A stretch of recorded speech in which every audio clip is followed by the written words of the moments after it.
जी आदिल जी, आदिल जी और सुबह जी बनवासी जी। ऐश्वर्या जो साहब सऊदी अरब की बात कर रहे थे, वहां जाने उनके कि भारत की उनके बाप का मुल्क है क्या? भारत हम सबका है, बिल्कुल है, हम सबका है, आपका भी उतना है जितना हमारा है। मेरे बाप दादों का मुल्क है ये, मेरे बाप दादों का मुल्क है भाई, हम सबका है, बिल्कुल है ये, बिल्कुल बाप दादों। घुसपैठियों का है क्या? बाहर से आएंगे, धर्मशाला है क्या? कोई भी आएगा रहेगा यहाँ पे? 2014 से हुए हैं, बाहर से आएंगे रहेंगे यहाँ पे? ये धर्मशाला है आपका हमारा सबका है। अच्छा टॉपिक पे मेरे बाप दादों का ही है ये, किसी के बाप का मुल्क नहीं है। बिल्कुल है, सब हमारा ही है। आदिल जी आपका भी उतना है जितना मेरा है, जितना इनका है। यहाँ पे होंगे, यहाँ पे आएंगे, मेहरबानी करेंगे। सबका है। ऑन सी है। आप तो नाम तो बता दीजिए कि फजले हक खैराबादी से लेकर टीपू सुल्तान से लेकर कितना लोगों ने जान दिया इस देश के लिए। किसने कभी जान दिया क्या? क्या बात करते हो? इतिहास पढ़ते नहीं, मदरसा में पढ़ के आते हैं। टीपू सुल्तान ने कहां से जान दिया? जान लिया उन्होंने, अत्याचार किया उन्होंने हिंदुओं के ऊपर। कौन सा जान लिया? थोड़े पढ़ के आते भाई साहब, म्युनिसिपैलिटी स्कूल में भी पढ़ते तो ये वाला इतिहास नहीं पढ़ते आप।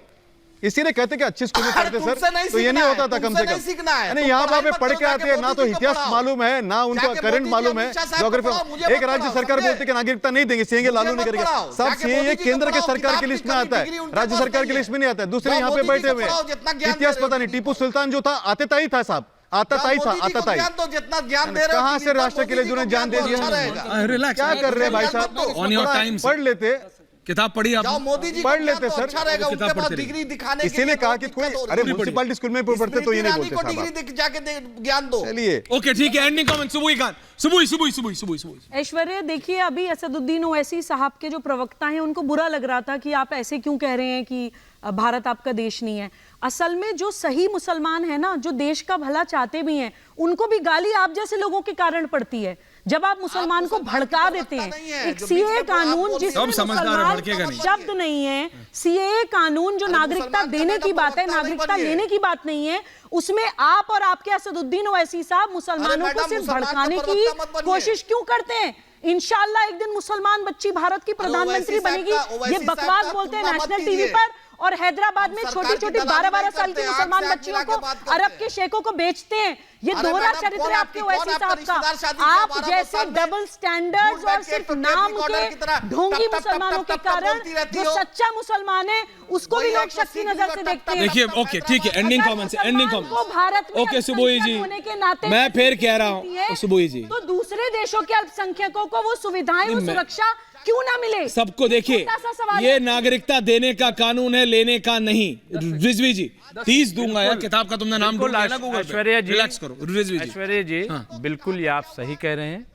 सीए कानून, शहरियत देने का ये कानून है, ये लागू किया जाए, लागू कर दिया गया। अब चाहिए सरकार को जल्दी जल्दी जो लोग यहाँ पे आए हैं प्रताड़ना सह करके, उन्हें शहरियत दे दी जाए और चैप्टर क्लोज कर दिया जाए। ये मेरा कहना है, आप दे दीजिए, इस पे राजनीति न कीजिए, नहीं होनी चाहिए, नहीं मिलेगी। पर मेरे को बस दिक्कत ये है यहाँ पे रिजवी जी, आप समझ गए, thank you very much for understanding, है ना, क्योंकि आप लोगों को लाखों लोग फॉलो करते हैं, आप लोग जाके देते हैं सोशल रिफॉर्म। मैं कह रहा हूँ, केरला के सीएम कह रहे हैं मैं नहीं करूंगा लागू, पश्चिम बंगाल की मुख्यमंत्री कह रहे मैं पहले पढ़ूंगी। आप पढ़िए, बिल्कुल पढ़िए। अगर इसमें किसी की भी नागरिकता लेने का कहा है तो आप बात करिए ना। सरकार कह रही है मैं ले ही नहीं रही, मैं तो दे रही हूं, तो उसमें क्या दिक्कत है? बिल्कुल ऐश्वर्या जी, यही मैं बार बार कह रहा हूं कि अगर इतना अच्छा कानून है भाई, तो इतना आदिल जी शोर मचाने क्या जरूरत? लास्ट में आऊंगा, किताब का नाम तुमने गूगल में ढूंढा, मुझे पता है। रिलैक्स क्यों? ओके आदिल जी बोलिए, एंडिंग कमेंट्स। ऐश्वर्या मुझे जाना है, रमजान आज शुरू हुआ है, मुझे जाना। बिल्कुल दादा, हाँ एंडिंग कमेंट्स बोलिए जी दादा, बताइए 30 सेकंड बोलिए, बोलिए आदिल जी। एक ही कहना है कि आप जो शांतिपूर्वक मराठा आंदोलन पे मुंह नहीं चलता है, इलेक्ट्रॉल बॉन्ड पर प्रधानमंत्री नहीं बोले, गृह मंत्री नहीं बोले, फाइनेंस मिनिस्टर नहीं बोले, लॉ मिनिस्टर नहीं बोले, जो हजारों करोड़ रुपया इलेक्ट्रॉल बॉन्ड पे लिए, वो भी तो किस लिए लिए, किस कंपनी को फायदा पहुंचाए, कहां कॉन्ट्रैक्ट दिए, उस पर भी प्रधानमंत्री से बुलवा दीजिए, फाइनेंस मिनिस्ट्री से बुलवा दीजिए। स्टेट बैंक के आड़ में क्यों चले गए थे सुप्रीम कोर्ट? सुप्रीम कोर्ट ने जो जजमेंट दिया, ऐसा तमाचा तो भारत के इतिहास में किसी पॉलिटिकल पार्टी को नहीं मिला होगा।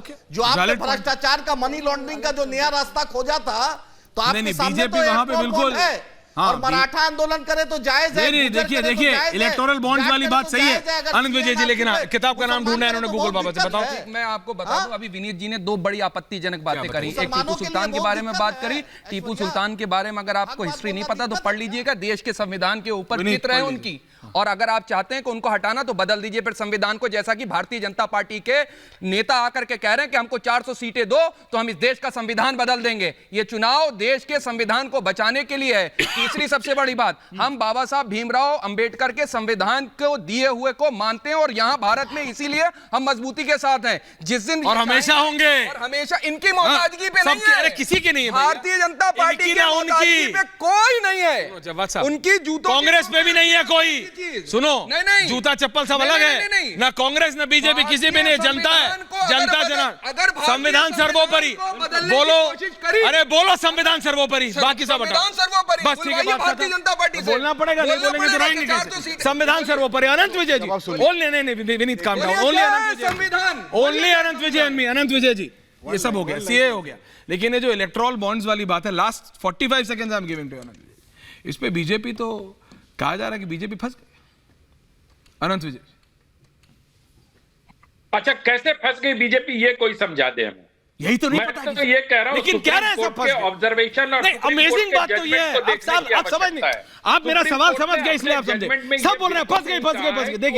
देखिए क्या है अनंत विजय जी, इलेक्शन में कोई हरा नहीं पा रहा मोदी को, लेकिन सब बोल रहे हैं फंस गया, हार गया, रिजल्ट जैसे ही आता है मोदी फिर जीत जाता है। इस तरह की चीजें लेकर आना, मैं तो सुप्रीम कोर्ट के उस निर्णय को थ्रेडबेयर लाइव पढ़ा हूं, उसमें सुप्रीम कोर्ट के जज ने कहीं भी नहीं कहा है कि एक व्यक्ति का डिटेल आप उसके सामने वेबसाइट पे रख दीजिए। तो बीजेपी को कैसे ये थप्पड़ है, ढक्कन है, पता नहीं क्या बोल रहे हैं। अरे थोड़ा जजमेंट पढ़ लिया करो भाई, मतलब कौवा सारी तो किताबें आपने अपने पीछे रख ली, सारी तो किताबें आप ही ने अपने पीछे रख ली, कहां से पकड़ लें? जरा दे दीजिए जवाब जी को, वो भी किताब का नाम नहीं ढूंढ पाए गूगल बाबा पे। विनीत 10 सेकंड से ना एंडिंग। आज मुसलमान बहन बहुत खुश है क्योंकि जब मोदी जी ने ट्रिपल तलाक का कानून लाया था, राहत मिला। सलमा, सलीमा, सबीना, सभी को जो है डेमोक्रेसी का बेनिफिट मिला है, वो केवल मोदी के नीचे मिला है। मैं सिर्फ इतना कह रहा हूं, बहन खुश है और लागू हो गया है, विपक्ष को सोचना पड़ेगा। आदिल जी, सिर्फ अपोज करने से नहीं होता है, ये नागरिकता देने का कानून है, लेने का नहीं, समझिए आप। मैं सिर्फ इतना कह रहा हूं। बहुत बहुत धन्यवाद आप सबका पूछता भारत में। थैंक यू वेरी मच, नमस्कार।